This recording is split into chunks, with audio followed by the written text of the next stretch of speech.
Welcome back to the Making a Multi-Million-Dollar Medspa podcast, where we have real conversations about what it takes to run a successful business. Thank you for joining us as we share our day-to-day successes and, even more importantly, failures and mistakes. Listen in as we host some of our peers, colleagues, and other experts in the field. We hope you enjoyed today's episode. Welcome to Season 4 of the Making a Multi-Million-Dollar Medspa podcast. This season promises to be a fan favorite with exceptional guests, valuable insights, and a new host. Each guest will be participating in 2 episodes. The first, like the one you're listening to right now, introduces the guest, helps you get to know them, and identifies their area of expertise. Listen to each episode and submit any questions you have to the guest to answer. Your questions will be used to create the Part 2 follow-up episode that will be added to our e-courses.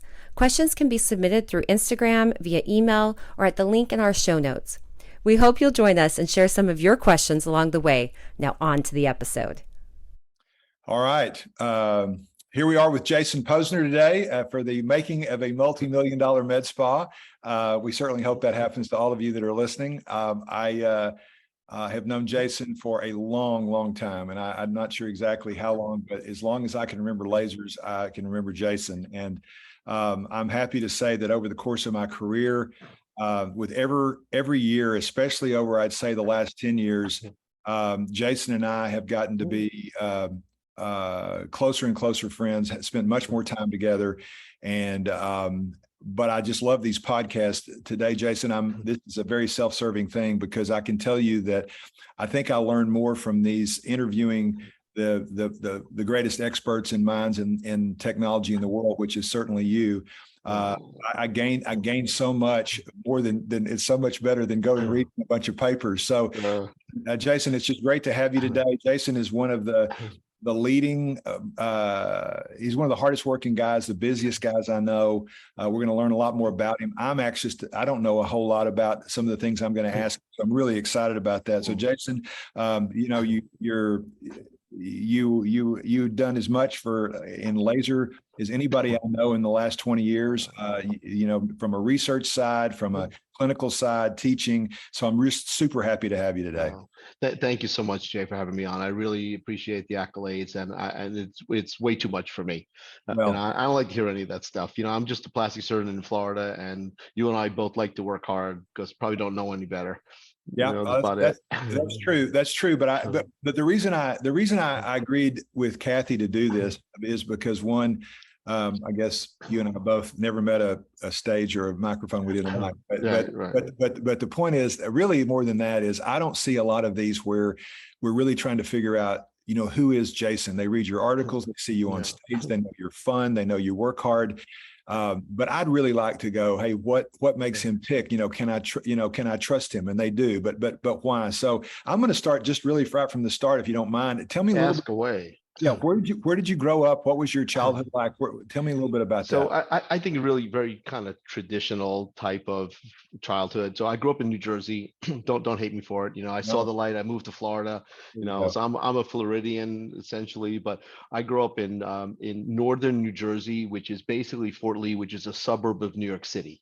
Okay. And my father, who passed a few years ago, was a physician.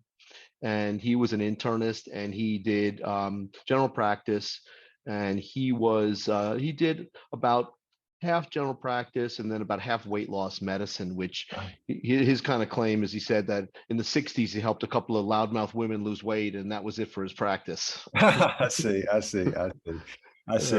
So, okay. So, when you grew up in New Jersey, tell me a little bit about where did you go to school? So where I grew up, like the high schools were terrible. Like really bad. Like the public school, I went to public school, grade school, but the high schools were kind of terrible. Now it's now the area where I grew up is pretty much Korean, so I'm sure the schools are phenomenal right now. But when I grew up, the schools were terrible. I'm sure the food is a lot better now too. But I went to a high school called Horace Mann, which is a private high school in New York, which probably one of the top schools in the country. But it was a grind. And then I went to Cornell undergrad, which I have no idea why I went to this cold weather school when I could have been in sunny Florida looking at cute girls in bikinis instead, Yeah. you know. Well, it takes a while to figure it all out. Yeah, I'm stupid. I'm slow. So I'm kind of stupid with this stuff. Maybe you got to hit me a few more times in the head for me to get it. Yeah. And then you went to medical Yeah, school. so I was at Mount Sinai in New York, and then I did general surgery for 5 years. I did a microsurgery fellowship for a year. Then I did plastic surgery at Downstate, and then I did a cosmetic fellowship with Oscar Ramirez back in the days of endoscopic plastic surgery. So I figured I didn't get enough cosmetic surgery where I was. It was like our chairman decided that after 1 year he should go to Korea for a year. So we were like, you know, that movie Stripes, where we're training on our own for a year. You know, it's one of the questions I was going to ask. Favorite movies. We're going to get. I saw that. But No, that's got to be in one my of them. top three. That's got to Yeah, be my you top. know, Army Hey, training serve and that, and so basically I yeah. figured we needed some cosmetic surgery. So, and that was a time when endoscopic stuff was just getting interesting. So I ended up with Oscar for a year. I learned quite a lot from him back in the day, basically a lot of cosmetic stuff. So, you know, I credit him for teaching me a lot of that stuff and teaching me how to think properly. Yeah, I won't talk about him now, but I talk about him then. Yeah. And then what about, I hear that. So what about your microsurgery fellowship? Did you do that? At Montefiore with Dr. Strouch. It was mostly lab. You know, I had a year to kill between general and plastics. Yeah. And that's a longer story, but you know, I ended up in the lab. You know, it teaches you a lot of skill sets, and it taught you how to handle tissue properly. We did replants, and it was interesting because this was the time of beginning of ultrasonic liposuction. And at the time, we hadn't chance. We were trying to like copy the initial devices. We had something called a CUSA, which they used for general surgery, and I had used it in my general surgery training for pull-throughs. You know, the way they used to do some for the patients with ulcerative colitis was they would do a total colectomy, and then at the bottom of the rectum, they would use this ultrasonic device to get rid of the cells, and then you would do a pull through on it. Now they don't quite do that anymore, just a stapler. But we were trying to use that device and use it for cosmetic surgery for liposuction. It was pretty good, but it never went anywhere. So that's what I did about half the time during my microsurgery fellowship. Yeah. So you and I are the same generation, where we had to do 5 years and get board certified in general surgery before we could do plastic surgery. Yeah. And I don't know about you, but I'm very grateful for that. I feel like I can take care of sick patients. And I love general surgery. General surgery was great. I almost went into surgical oncology. I had done a lot of research in college and in med school with some breast cancer research, because given my dad was a doctor, did a lot of diet stuff. I had got involved with a research project in college that they hooked me up with at Mount Sinai with one of the general surgeons doing diet and breast cancer. And he was a Greek physician who was convinced that the Mediterranean diet lowered your risk of breast cancer, which it probably does. And unfortunately, he died at age 50 of an MI, big smoker. Yeah. So that's a great experience. Just for those people that don't know that are watching this, that is a kind of checking all the boxes from Horace Mann all the way to Oscar Ramirez. That's a very great education. And but Jay, if I could interject for a quick second, that our general surgery days, those were tough times. I mean, we were on call every other night. We worked. I mean, listen, I don't want to take away anyone with any military experience, because I give it to those guys who go for the military. But I feel like I was like a private during that time, getting busted on by our senior people. We worked quite hard in those general surgery residencies. The people nowadays don't go through the same level of abuse that we did. This is the part of the podcast where we talk about walking in the snow 5 miles. Yeah. But I will say this: when I was on call at the University Hospital, when I was in Utah, true story, I was on call every other night. And so I was recently married. I would get home at 10 o'clock the night I wasn't on call, and I'd be back the next morning at 5.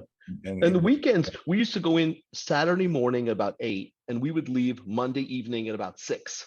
Yeah, I mean, it was brutal. Weekend I can definitely remember that. So anyway, I want to get to some of the other stuff, but no, it's great. So tell me, you had mentioned Oscar Ramirez having a great impact. Was there anybody else that I'd love to know who, if you look back in those, before you became a physician on your road to becoming the plastic surgeon that you are today, who were the 1 or 2 people that gave you the greatest impact in your life, both personally and professionally, maybe, I probably give the most credit, other than my father, who was, just a great guy, taking care of patients. He just was, he taught me how to be nice to people. And I think really that was probably the key, that reason that have a certain demeanor with my patients. But I probably give the most credit to our general surgery chairman, a guy named Arthur Ofsis, who passed a few years ago. Just a very ethical guy. He ran a very ethical program. And I think that, teaching at that time in general surgery residency was just very ethical, take good care of people. And I think that just was ingrained to me at a younger age, and I've just followed through with that. Just like Jay and I have very similar demeanors in terms of research and understanding, in the way I know, in fact, you probably take care of patients the same way I do, and I'm sure we'll get into that later. But just do the right thing. That's the bottom line that they taught us, and I've kind of stuck with me. Yeah, it is. So you'd mentioned you love general surgery. I loved it all, Jason. I thought I was going to be an internist when I was on the internal rotation. I loved general surgery. I really loved general surgery because that seemed, I wasn't a very good athlete, but I was an athlete. I played all kinds of sports, and the surgical lounge seemed the most like a locker room to me. Yeah. But I thought I was going into general surgery for the breadth of it. And then I discovered that it was shrinking with the endoscope. And so I won't tell you the story. I've already done that. But what led you in your journey to go, hey, I think I'm going to go do plastics? Because, in general surgery, you hit it on the nail. General surgery, here's how you do a gallbladder. Here's how you do a colectomy.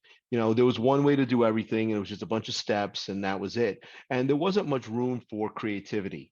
And, plastic surgery is thinking on your feet. And I think that's the one thing I'm good at. That's probably the only thing I'm going to say about myself that I think I'm good at, is I'm pretty good at thinking on my feet. And it's sort of like a MacGyver-ish kind of thing. And that's where plastic surgery is. And every day we do the same thing. And, most of my practices, clinical practices, revisionary plastic surgery. And every day something comes in that's pretty much a disaster. And you have to figure out, either beforehand or mostly on the table, what's going on and how to fix it. And that's what I really like about plastic surgery. Yeah, I would echo that. I think that it's, when I saw Jason, I was on general surgery. I rotated on plastics, and I saw the first tram flap done in Utah. And then later that week, I saw a guy that had lost his thumb in a rodeo accident get his toe put on there. Wow. And I said, you know what? This is, they do everything from toes to ears to hair to whatever I'm in. So it sounded like we were interesting on that. And there's nothing wrong. There's no wrong way to do it in plastic surgery. You get a good result, and you can challenge dogma, which I really like to do. Just because it's done for 100 years doesn't mean it's the right way to do something. Yeah, and we're going to get into that, because I know that you combine a lot of things, and you figure out how to. There's 1,000 ways to skin a cat, and I think everybody knows you've got a new puppy there, so you're just trying to help them out. So I'm here. Yeah, she's only 10 years old, but she's 4 pounds, and I don't want her taken away by a hawk. Oh, when you said 4 pounds, I thought she was a puppy. So no, she's a full grown. I'll bring her on in a second. She's a full grown chihuahua. Oh no, I've seen her. Yeah. She's on a lot of calls. I've seen her on your SAB before. I think I know this dog. Hey, so listen, I think when I think of you, Jason, I really do. And again, I really do see that side of you that's humble and honest. And, you work with a lot of companies, and, like all of us, especially 20, 25 years ago, you and I were outliers. Even though we were, we were honest and whatever, and we worked with a lot of companies, we caught a lot of junk, thinking that we were in bed with industry. Nobody trusted us. Nobody trusted us because they thought we were getting paid. And unfortunately, I wasn't getting paid. I wish I was, but I wasn't. Yeah. And the point is that we're interested. So you, to me, I've limited what I do, even in this part of my life. But when I want to know about a new technology, Jason, I literally know that you know about that technology. I don't have that bandwidth. Well, but a lot. And so what makes you the Energizer Bunny? What is that? Your parents? Is that your dad? I'm going to give my dad credit for that, because my dad he died at 92, but he practiced medicine until 90, and he didn't sit still. And I think I have that whatever that gene is, whatever codes for that. But I think also the fact is like, I got a couple of beliefs in things that you need to do to take care of yourself. One is I like coffee. And then if I have a lull, I'll hit a Celsius, which is an energy drink in the afternoon. But I landed at 11 o'clock last night from Minnesota. I was doing a Saigon gig, and I was up early this morning, and I'm still awake. These things like talking to you energize me. But I Yeah. think there are two things in life. Are one is exercise. I think if you got to exercise to stay healthy, and the other thing is I'm 60. I'll be 62 this year, and I've been on testosterone, and I think that balancing your hormones gives you the right amount of energy and brain function. Yeah, yeah, I agree with you. I know you and I both are big Peloton fans, and so I wanted to talk about that in a minute. But I'm gonna bounce back and forth a little bit. But before I leave this personal side, I'm gonna come back to it. What do you if you couldn't be a physician, what do you think you'd do? Oh, you know what? Probably like this is one of my hobbies right now that I'm involved in. Believe it or not, like we'll get into this, but I got into some vintage Rolexes a while ago, and I'd probably be a watch dealer, or a car Really? dealer. I love cars and watches, and I'd probably be either a car dealer or own the car dealership, or who knows, something along those lines. Sales, right? Is Yeah, crazy. sales. I think that Yeah, if you and I both have a passion, and people would go, you could sell yeah, we could sell. ice cream in the north. But the point is that we couldn't do it. I really have seen you do the same thing, and I've seen you do it more and more over the last 10 or 15 years, where you'll speak honestly if you don't believe in a company, Yeah. which gives you more credibility. I won't try to sell anything to anyone if I don't think one, it's a good fit, and I don't think the technology is good. Right.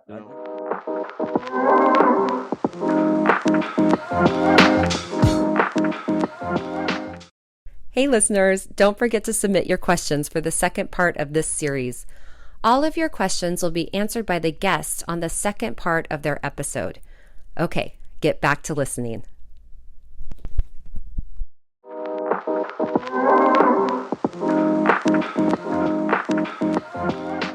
Right. I agree. And then people tell me, a lot of companies will pay you for leads and stuff like that. I mean, I can't remember the last time anyone paid me for anything. People call me, I just give my honest advice on something.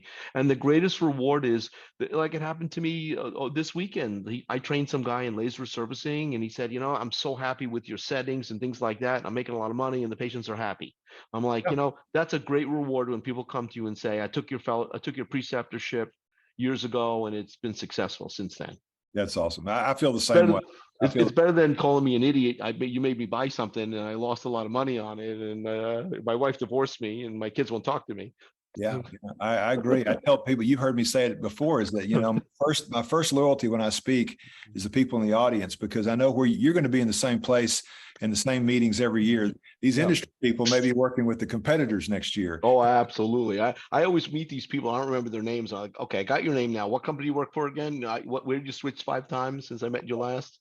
Yeah. Okay. So listen, right now, regarding your practice and your expertise, I think I know enough about this, but what really is inspiring you and motivating you right now, and what drives you right now? What are you excited about?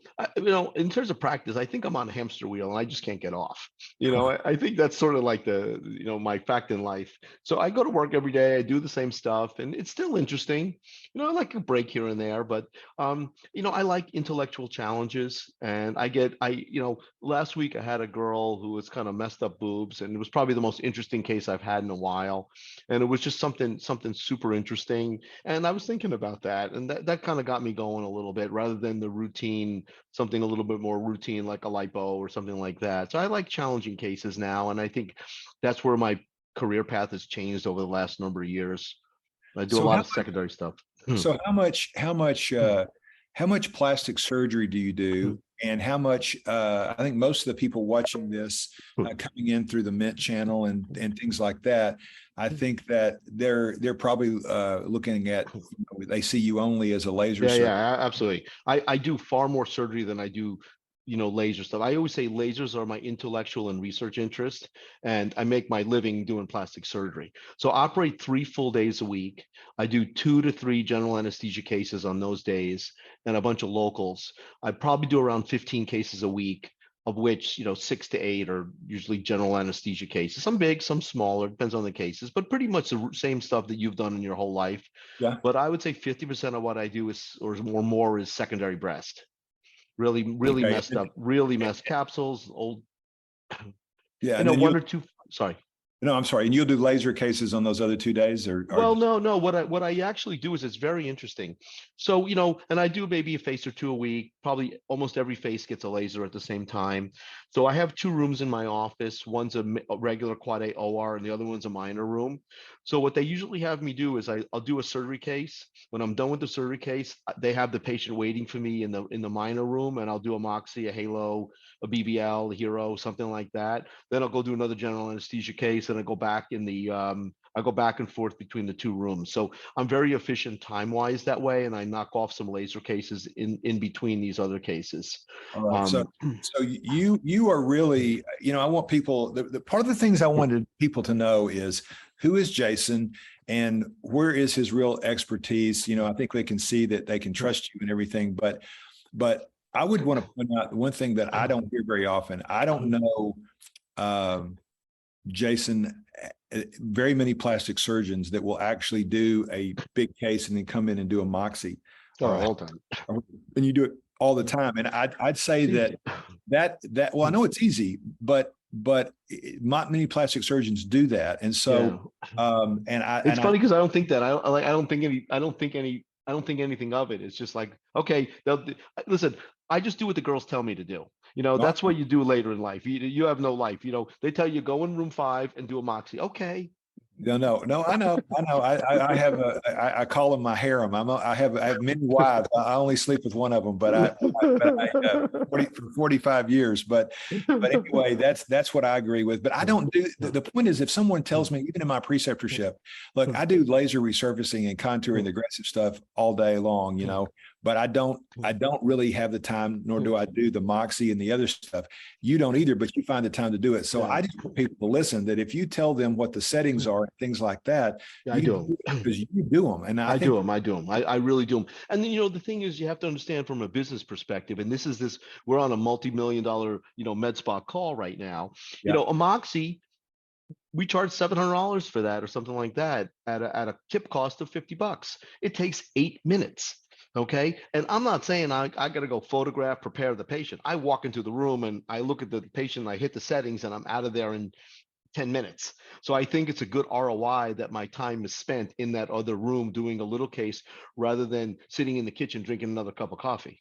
Yeah. Well, let me ask you this. Tell me, you also delegate that too, right? Tell me about Absolutely. How many people do you have working for you in the practice? So I have a very unique situation because it's probably a little different than other plastic surgeons. So we have a dedicated med spa, which is a separate business from our plastic surgery business, and that's next door. You've been to my practice. It's literally it's like 10 feet away. The way the building was constructed, it's 2 suites next to each other. So that's our med spa in the other suite, and we do share equipment. And that's a separate business. I have partners in my med spa, just like, similar to your group that you're involved with now. And surgical business is mine. But, if it was one business, it would probably be a little different story. But these lasers are my lasers, and they get loaned to the med spa for free. So I'm like, if there's a Moxie, I don't have to do it in the med spa and get a percentage when I can do it on the surgical side and get 100% of it, since it's my laser. Yeah. So you're not opposed to delegating, but you do it yourself. Okay. We fight over the stuff. We schedule it. I mean, we only have one Halo, so that device kind of gets scheduled, but and we only have like one Genius, so we'll schedule that. But we got a couple of Moxies that can go back and forth and other things. So, but we do delegate. We have I can't remember how many physicians now. On my surgical side, we have 4 physicians. Currently now, me and Jonathan Cook, who's sort of my mini-me, just like I'm your mini-me, he's sort of my mini-me, but we're closer in age than me and Jonathan. And he does, he's a couple of years out of practice, board certified. I'm trying to push him as the lipo expert. and he's doing quite well. He actually teaches laser courses now, and he's on all the Sciton calls. So I'm really grooming him to take over for this laser business in the future. And then we have Rondi Walker, who is a female physician from DC, and she's relocated to Florida. She does a lot of noses, ENT, then plastic. And then Elliot Jacobs, who only does two things. He's semi-retired, gynecomastia and female to male top surgery. That's all he does. And he's like the world's expert in those two procedures. And then in our med spa, we have two dermatologists and a bunch of extenders.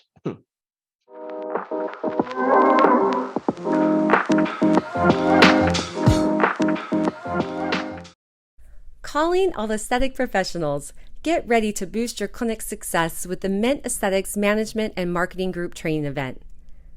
At Mint Aesthetics, we understand the unique challenges you face in the industry, from costly turnover to effective social media strategy. That's why we are hosting a management and marketing group training on November 15th and 16th at our training facility in Kansas City.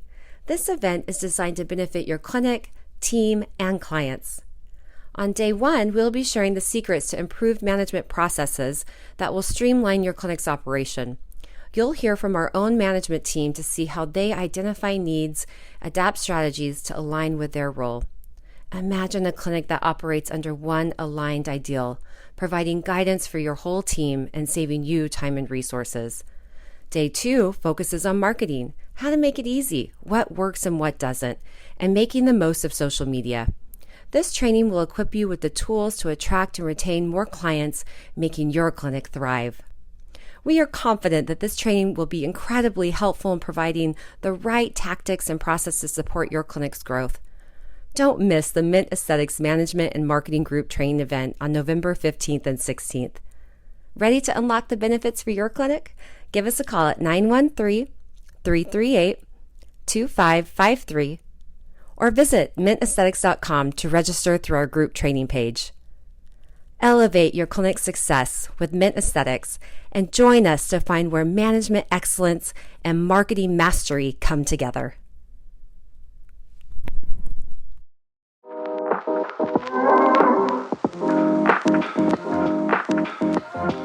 Yeah. Okay.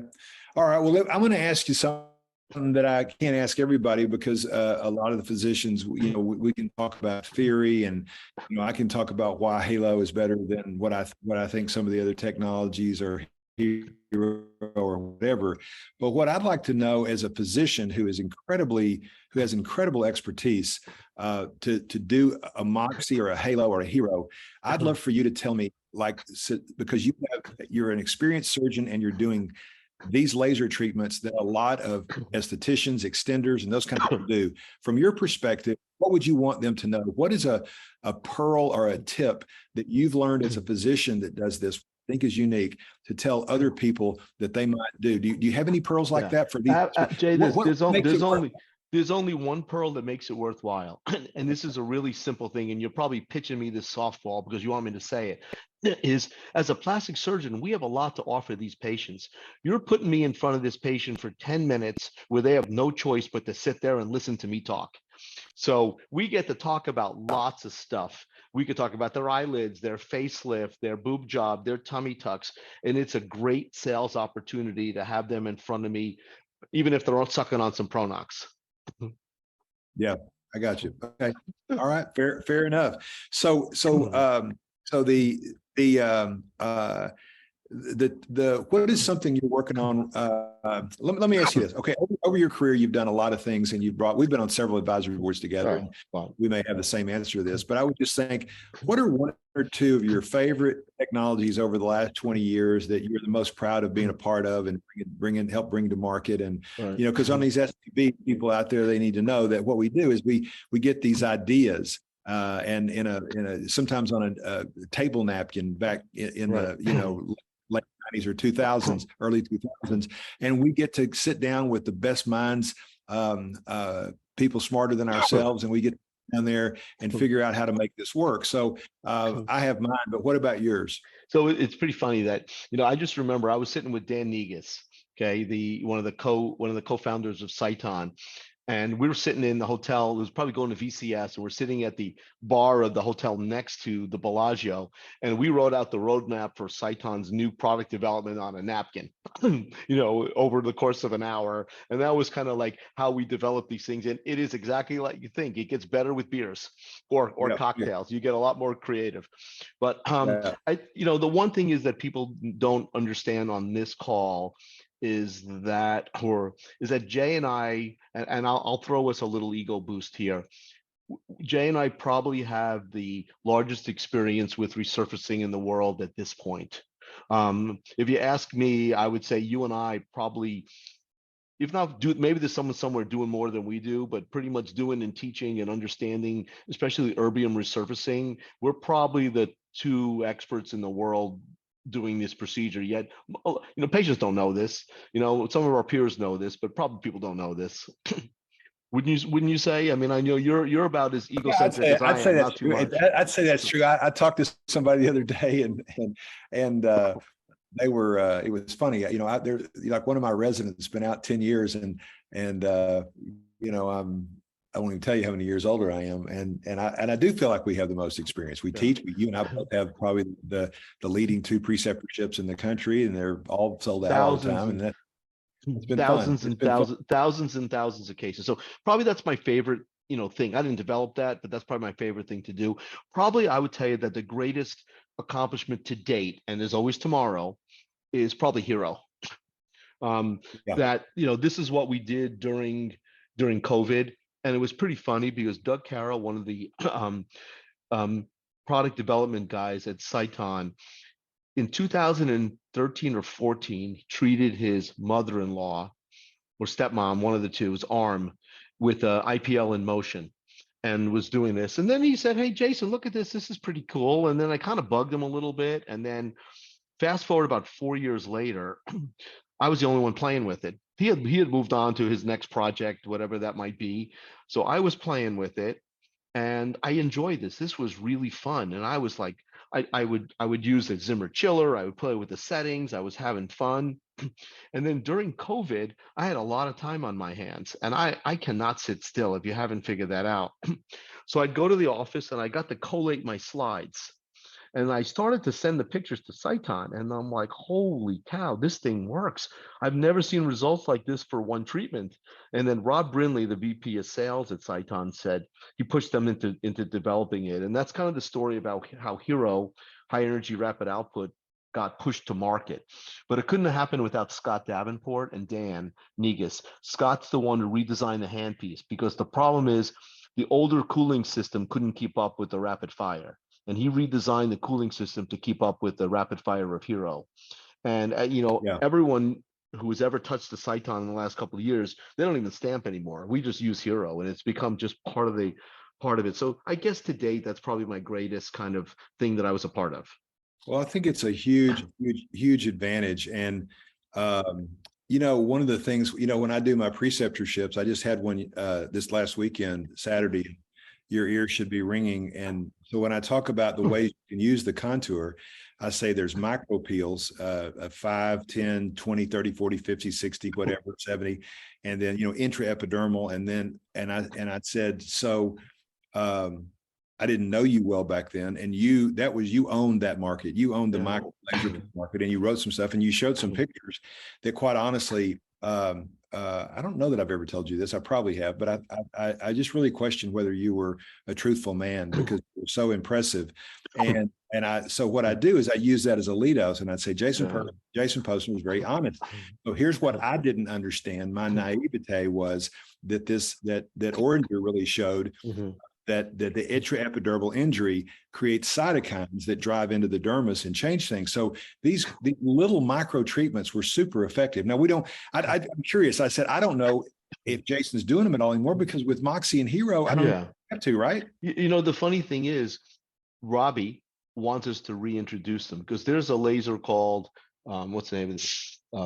There's something cold peel. You heard about that? Yeah.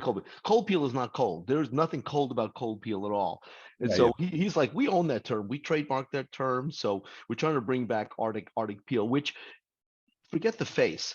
off the face, that is phenomenal. And what I was, business thing for this call is, I was talking about it this weekend. You take an esthetician room that's $150 an hour, and states that allow estheticians to use low-level ablative lasers, you start peeling their hands and their feet, you got another $200 for 30 seconds of work. You now have a $350 an hour room that took you an extra 30 seconds, and the patients are loving it because their hands are smooth.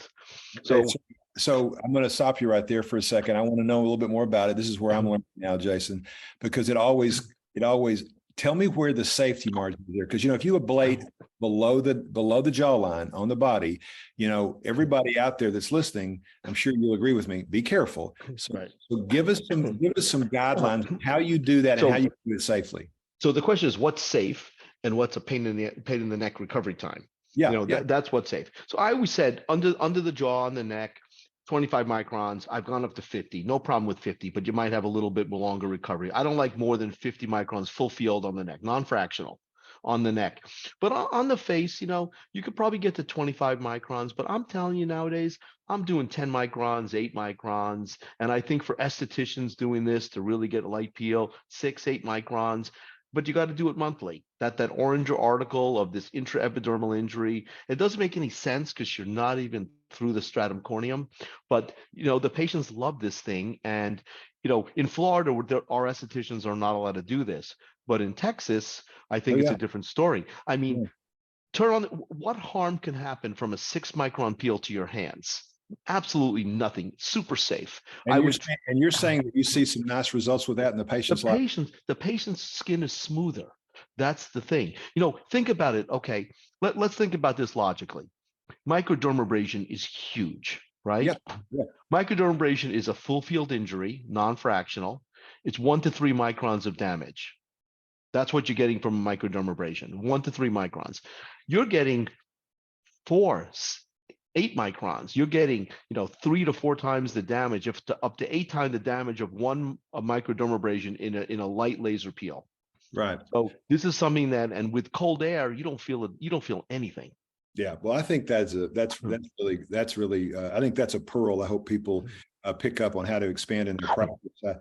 I think that's fantastic. And you have the laser. It's not like I'm not telling you to buy a $300,000 laser. You already have that laser sitting in your room, and no matter how many deep resurfacing cases you do, that laser has some downtime.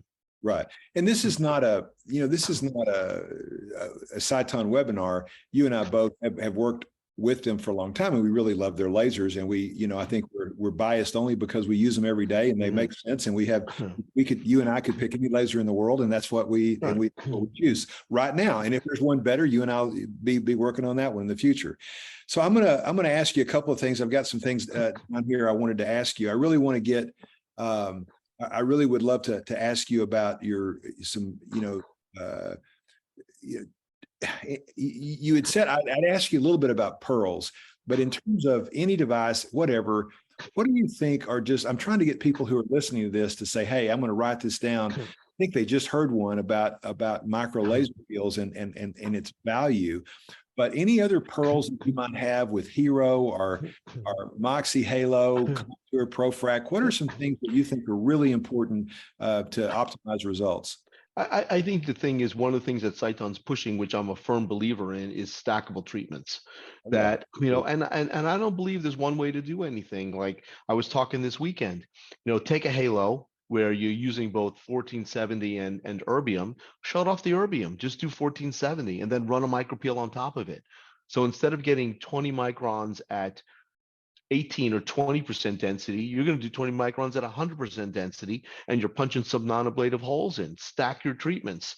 Same thing, we did a split face study on Moxie Halo combo. And I did one of my staff members, 30% Halo on one side, like 330, 20 max. And the other side was 15% density, same thing with Halo, and 15% density with Moxie. And the answer was Moxie had less downtime, less swelling, and better results than the double Halo side.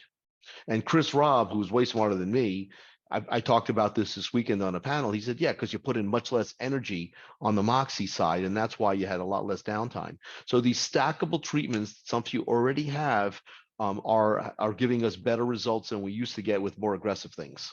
Yeah, I had a combo Halo Moxie myself about 2 months ago, and it was just amazing results. Yeah. I had a Moxie this weekend.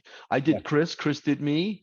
We had Moxies, and I did Joe Gruskawicz's too. He was funny. I did his Moxie. That's fantastic. Hey, so let me ask you this. So you are you're also a good businessman. You know, you've gotten yourself involved with a little bit of partners in both your med spa and your plastic surgery practice, I think. And so, are there any pearls for someone starting out right now about what you would recommend in general? You know, I know that you can't. I'm not talking about details of easy how to run payroll, but just philosophy. Easy, very easy. One is in terms of technology. From a business side and a user side, run everything down. Take the meeting. Look, keep your eyes open. And I think you asked me, how do I find out about things? I keep my eyes open. If someone tells me about something, I run it down. If I see a booth at a meeting of something I'm not familiar with, I go talk to them. And, you know, back in the day, you know, Barry DiBernardo, myself, and Larry Bass, we wrote a lot of the original therapy protocols. Okay. Back in the day, we sat with them, we wrote the protocols, we did all this stuff, and they sold for $600 something million. And Larry, Barry, and I think we might have got a cup of coffee once.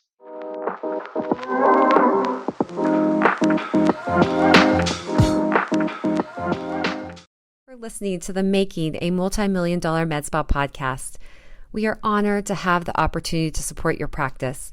If you like this podcast, we would love it if you left a review.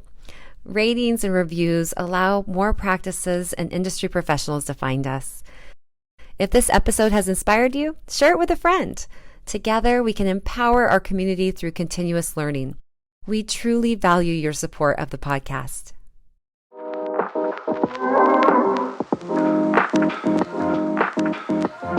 Okay. Yeah.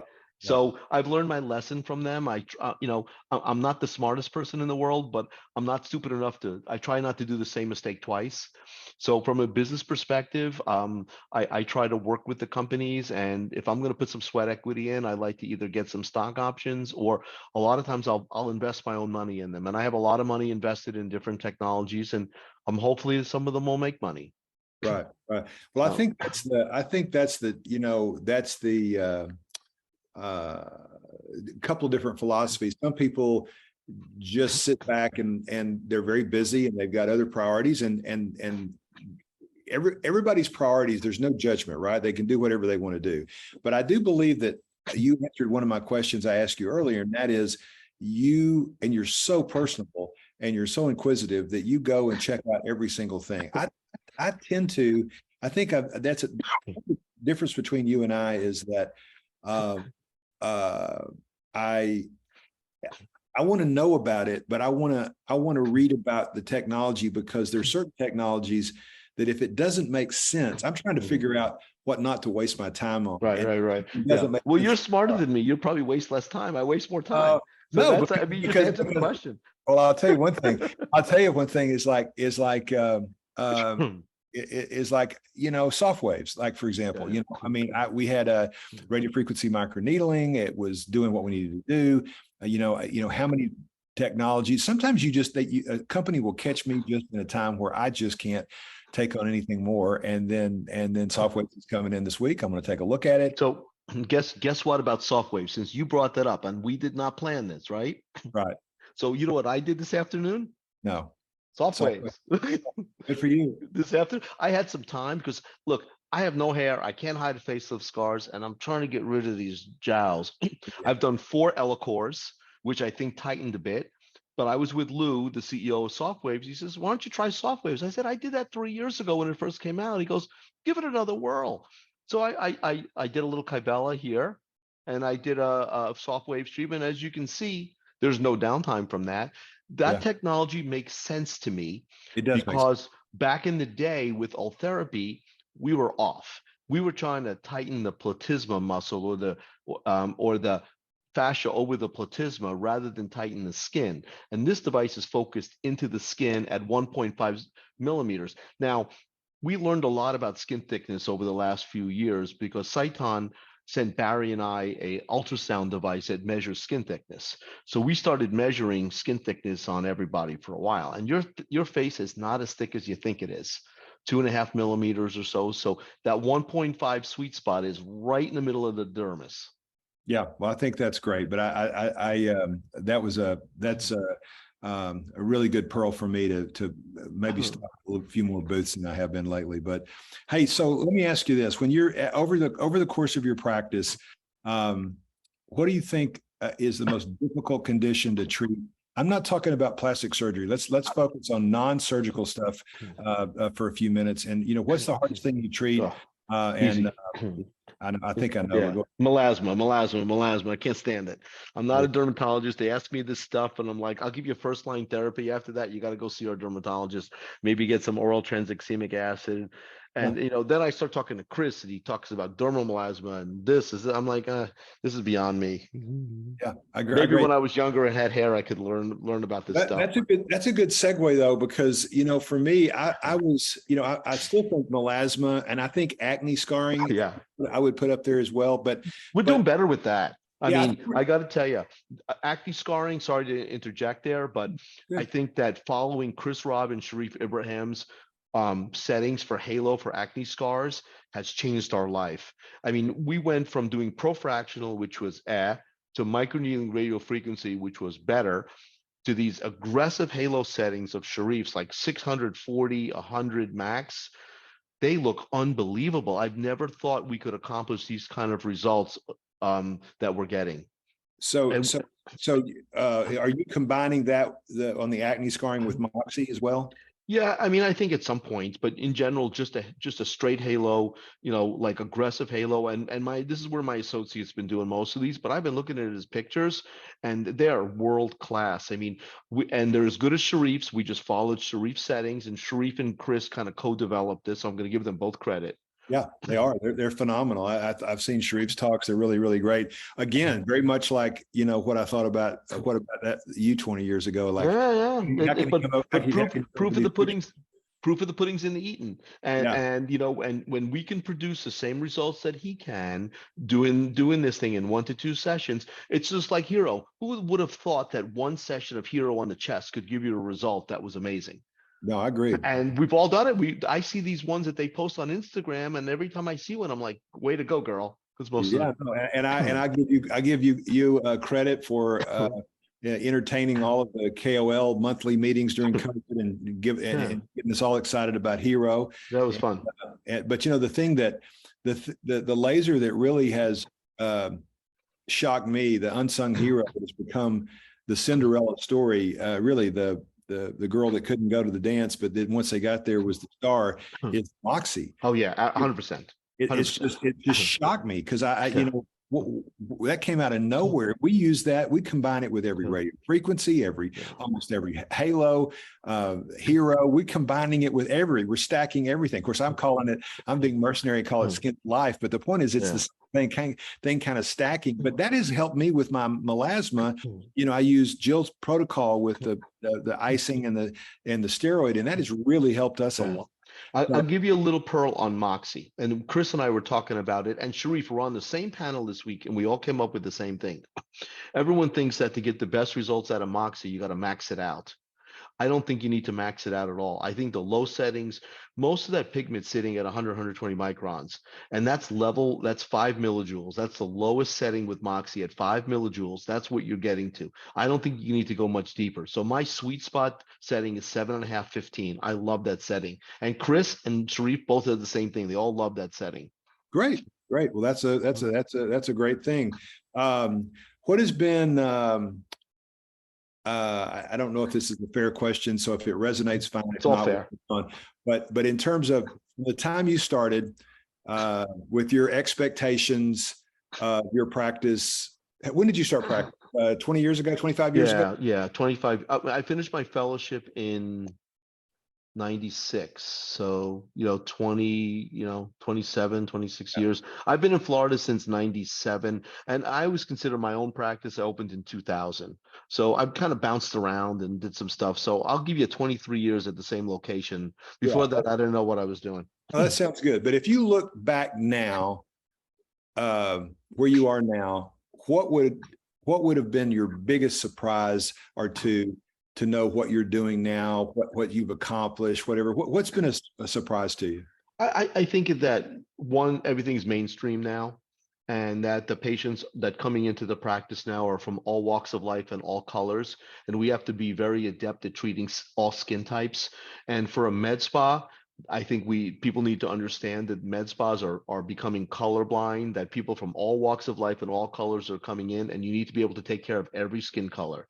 So we do lasers on skin types 5 and 6. I do moxies on those patients.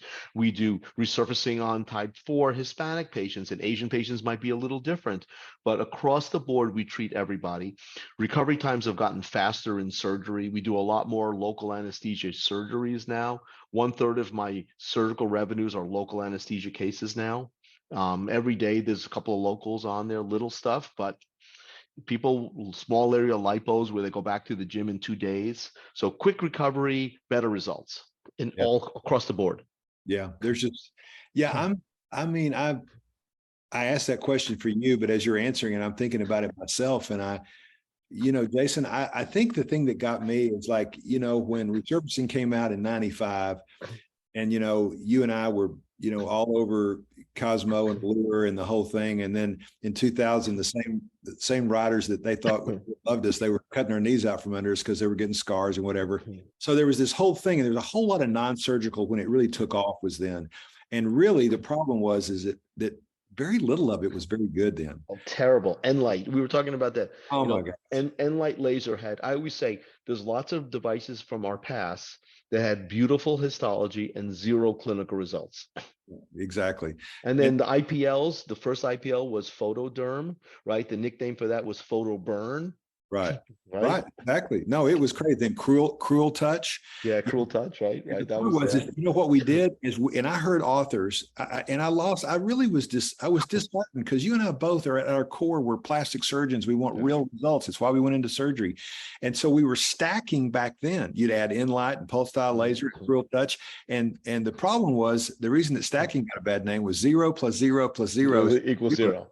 But now 35% plus 35% plus 60% is 90%. There's a slide in my slide deck about old lasers and new lasers. Old lasers, I'll give you this slide. Light switch. It was hot or not. It was an old coherent at 300 millijoules, 60 watts, 3 passes.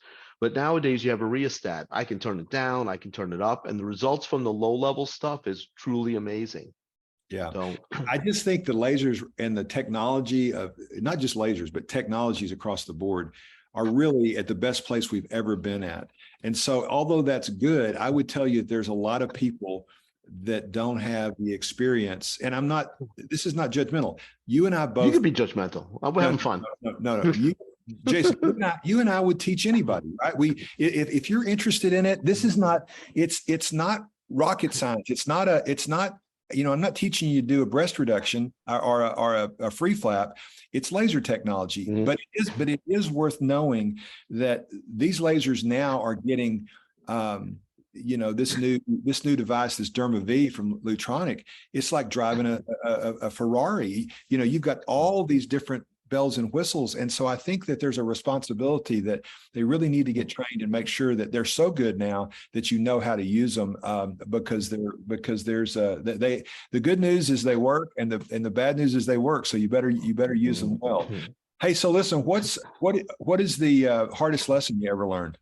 And that's a tough question, but practice, life, whatever. What do you think? I've been married a couple of times, so I got lots of those lessons, lots of life lessons. But you know what? I don't believe people who've only had successful lives and never had any downturn in life.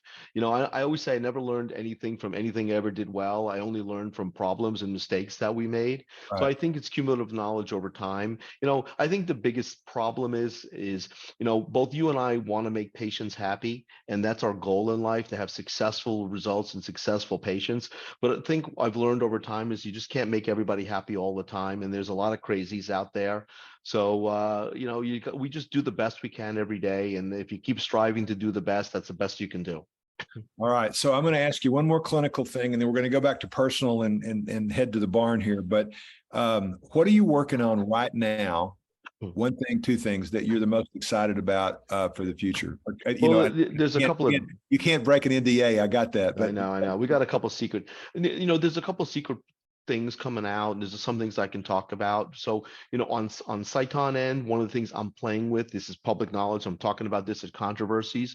I'm having the most fun with vascular, and I need to get you involved with this.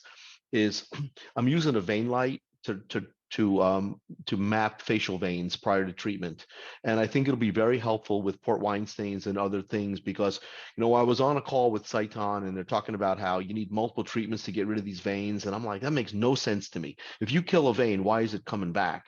Till I realized the problem is you're missing the feeder vessels. So especially these blue veins around the eyes that you and I love to treat, I've been using this vein finder to find the feeder veins and killing them. And it's really cool, and it's not expensive to do. So that's, number one. And then I think down the pike, I'm really having fun with Ellacor, the microcoring technology. And, Cyton's been working on one that we've already presented at one of the meetings. It's kind of, you were the forefather of this, because you like to do a lot of deep profractional. So we took it a little deeper, and I'm waiting on my next gen version of that to keep playing with. Yeah. I think Avava looks very promising. I actually invested in that company. That looks really cool. So that's technology from Boston. I can't wait to try that.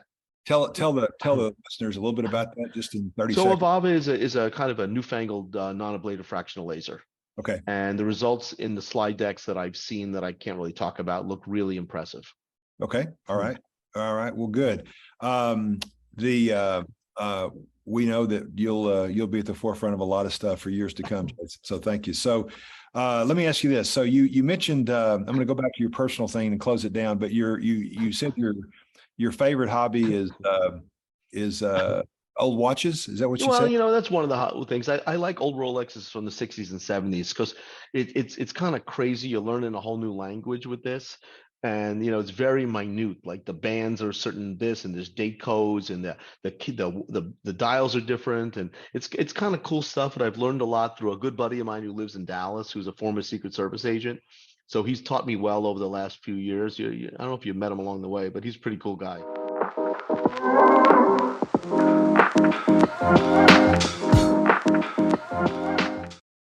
As an aesthetics professional, you know how hard it can be to operate a clinic, onboard team members, improve your treatment techniques, and keep clients happy. The stress of it all can be a lot to handle. Let Mint Aesthetics take some of that off your shoulders. We offer a range of training options designed with your success as a central focus. From e-courses to hands-on training to business consulting, we have the tools you need to prosper in your business. Start with an online e-course before booking a hands-on training. Supplement your learning with virtual immersion courses. However you want to learn, we will be here to support you. Register online or contact us today at mintaesthetics.com.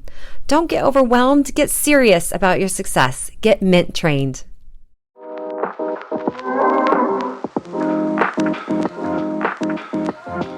Flower mound. Well, the thing that I don't know anything about that, but I will tell you this, that if we were, having a drink right now, I can tell you honestly that I would sit there for the next 30 minutes to an hour and ask you to tell me about that subculture. And because it's one of my things. I love subcultures. I'm not a car guy. I think you're a car guy, right? I'm a car guy. I'm a Ferrari guy. Yeah. So you're a car guy. I like to pet them. I don't need to show them. I don't want anyone to see me in them. I just want to have them in my storage unit. I go to pet them every once in a while. I'm super happy. That's funny because, but I'm not a car guy, and I'm not a race car guy. But we're both gun guys. But I know you like to hunt. I don't shoot anything that doesn't shoot back at me. So I like. I'm a bow. I'm not a gun guy. I'm a bow. You're a bow hunter. Yeah. I go to the range. I like fine equipment and stuff like that. Yeah. Now everybody's going to be mad at us, but no, listen, you're entitled to your hobbies and I'm entitled to my hobbies, and there's nothing wrong with that. That's right. So, what was I going to tell you? Oh, I was going to tell you about the subculture is I just think subcultures are great because really, Jason, what we're doing in lasers is a subculture. If you listen to us, the detail, it's not just a light that shines. It's the detail that is as deep as you want to go. And I think that's why you and I love it. And we love subculture. I mean, right. I've gotten to the point now where I've got a shop. I've got everything that a regular bow hunting shop would have. The presses, the thing. That's awesome. I've got one of the Sciton's reps bows in my garage. I'm working on It's now. awesome. So I just got in today some watch parts because I broke some of my things to pull some pins out. I just literally got it in today, some replacement watch parts. I got presses, I got lots of cool stuff. I would tell you, I would think a commonality for many people who are good at what they do, especially with details like laser, is that OCD is not a bad thing. Yeah, no, very good. Listen, but it's funny because everyone thinks that we're a little ADD, and I am definitely a little ADD, except in the operating room. Laser in the operating room, we are laser focused. I'll be distracted out of the OR, but when we're in the OR, it is laser goggles on. No pun intended. Yeah, you're exactly right. So, so let me ask you this. I could go on forever, but a couple more things. So tell me, just to know about you. So I'd like to know what things like. Even though you're the Energizer Bunny and you go hard and you go crazy, and you said you've made some mistakes and whatever, what is it that you've got to run out of gas sometimes? So what is it that fills your tank? How do you rest? What does vacation look like? If you said, "Hey, I'm at the end of my rope. What's vacation? Do you ever relax and slow down? I've been trying to coordinate with my significant other a vacation. We haven't been for a while, but we try to go on at least one a year, but it's been a little hit or miss now just because of work related things from both of our ends. But you know what? I crash at the end of the day. I like to sit and watch TV. We watch Netflix. We're watching Your Honor right now. Just pretty typical to everybody else. I like to read a lot. But since a little ADD, I'll watch a movie and read a book at the same time, sometimes. No, I do the same way. My wife, it drives my wife crazy. Yeah. All right, We're going to stop with a couple of things. Tell me your 2 or 3 favorite movies. Oh, listen. So I watched Top Gun Maverick yesterday on the plane again for the 3rd or 4th time. I love that. And old stuff. I love. We talked about Stripes. We talked about all the old stuff. Any of the old comedies. I'm a serial watcher. So if it's on one of the cable channels, I'll just sit there. I might have seen it 100 times. I love John Wick 1, 2, 3, and 4. I tell you, you could answer. These are all my answers. And well, all right. Well, listen. Jason, I could go on forever, but I think we've been here close to an hour, and I just I really appreciate it. I appreciate your friendship. I appreciate you being a colleague and working together, and you don't really have any secrets, and it's kind of like it's a big pond, and we all can work in it together. And so I've learned a ton from you, and I appreciate all your kind comments, and I look forward to having everybody hear this, and we may what we sometimes can do is get people to ask questions about your techniques and technologies, and we may come back and have you again and talk a little bit more about specifics. But no matter how it is, I really enjoyed today, and I know I'll let you go recover and watch some Netflix and recover from your soft waves and your Cabela. Yeah. I'm going to play for some watches tonight. There you go. All right. Well, the one thing I didn't tell you, though, I'll just leave this as the last thing. The one thing you really don't know about me is I have another one hobby that you probably don't know anything about. That's what I want to know. Okay, I'm going to let you hold on for a second. I'll be right back. Okay. All right. I'll be right back. 30 seconds. All right. Well, Jason, I'm still on. You can hear me. Okay. That's good. Will you? Here you go. The pregnant pause is going to be worth it. It's not surprising. I bet you don't know this about me. All right, here we go. Oh my goodness. So I have 7 parrots. And this is a Moluccan cockatoo named Frosty, and she's often on our calls. So I have 7 of these big birds. I have 4 macaws, and I have 2 African grays, and this is a Moluccan cockatoo. So how did you get involved in that? I was at a surgical resident, and my parents had a place in Florida, and I had no money. So during the summer, I came to my parents' place in Florida, which is probably pretty stupid, but I had no money to do anything else. And the guy who was at the pool used to bring his bird to the pool because there was no one at the pool. So after that, one of my females is 30-something years old, and their lifespan is 50 to 100 years. And this one's Frosty, 50 to 100 years. Yeah. I'm not gonna last that long. You a good girl?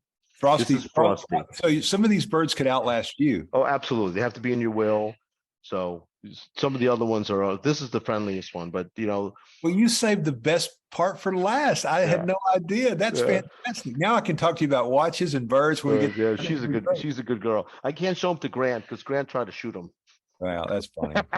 Well, listen, Jason, I've enjoyed it, and I'm sure if we had another hour, I'd learn even more. But thanks for bringing. Now, what are you going to say, Frosty? Bye bye.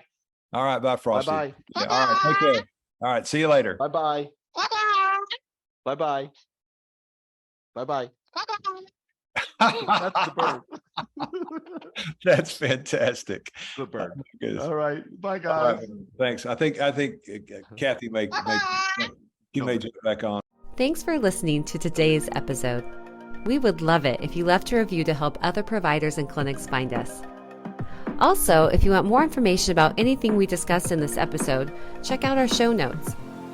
Until next time, this has been the Making a Multi-Million Dollar Medspa podcast.